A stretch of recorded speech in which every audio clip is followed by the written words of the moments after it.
भगवान की भक्ति है। और उसमें 2 महीने कौन है वर्षा ऋतु में? बोले वर्षा ऋतु के 2 महीने होते हैं सावन भादो। तो सावन भादो क्या है? बोले राम, रा और माँ, ये 2 अक्षर जो है यही सावन भादो मास। तो सावन भादो कहो चाहे वर्षा कहो, बात तो एक ही है। जो सावन भादो हो वही वर्षा ऋतु है, जो वर्षा ऋतु है वही सावन भादो है। तो राम, ये 2 अक्षर जो हैं यही सावन भादो मास हैं। और गोस्वामी जी कहते हैं वर्षा ऋतु रघुपति भगत। तो भगवान के नाम का उच्चारण, भगवान नाम संकीर्तन, यही भक्ति का स्वरूप। भक्ति महारानी आ गई।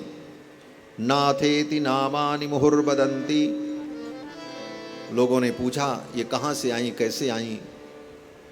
तो सनकादिकों ने कहा कि कथा के माध्यम से इनका प्रादुर्भाव हुआ। कथार्थतो निष्पतिता धुनेयम, कथा के द्वारा ही इनका प्रादुर्भाव हुआ।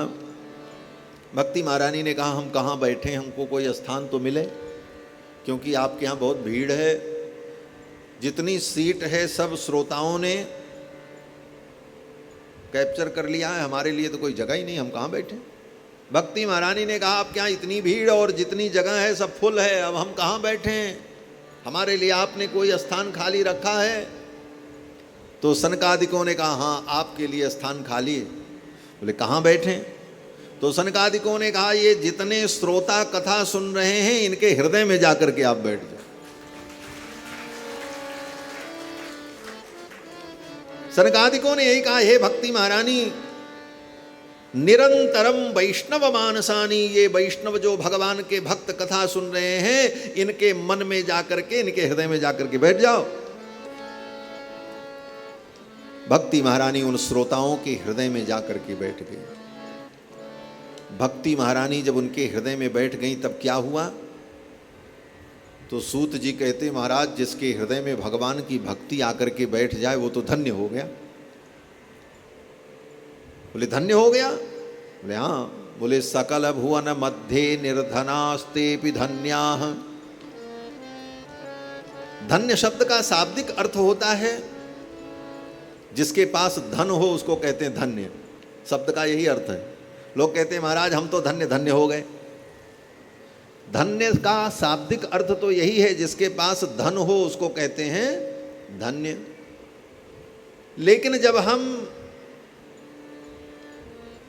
किसी महापुरुष की संगति पाते हैं या भगवान का दर्शन मिलता है या कोई दिव्य अनुभूति होती है तो हम कहते हैं हम तो धन्य धन्य हो गए। धन्य धन्य का मतलब इससे बड़ा धन्य दुनिया में, इससे बड़ा धन दुनिया में कोई है ही नहीं। ईंटा पत्थर सोना चांदी हीरे पन्ने पोखराज ये तो धन है, लेकिन ये नाशवान धन है, ये नष्ट हो जाएंगे। और अविनाशी धन कौन है? बोले अविनाशी धन भगवान है। धनम मदीयम तव पाद पंकजम कदानु साक्षात करवाणि चक्षुषा। परम धन तो भगवान है। इसीलिए मीरा जी ने कहा पायो जी मैंने राम रतन धन। परम धन तो भगवान है और वो धन जिसको मिल जाए वो धन्य।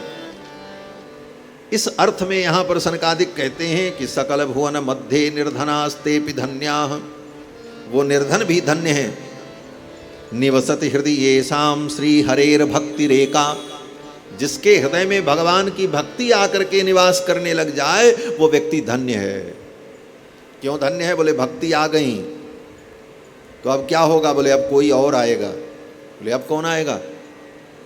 बोले जिसके हृदय में भक्ति आ जाती है उसके हृदय में भगवान फिर आते हैं। अपने हृदय के सिंहासन पर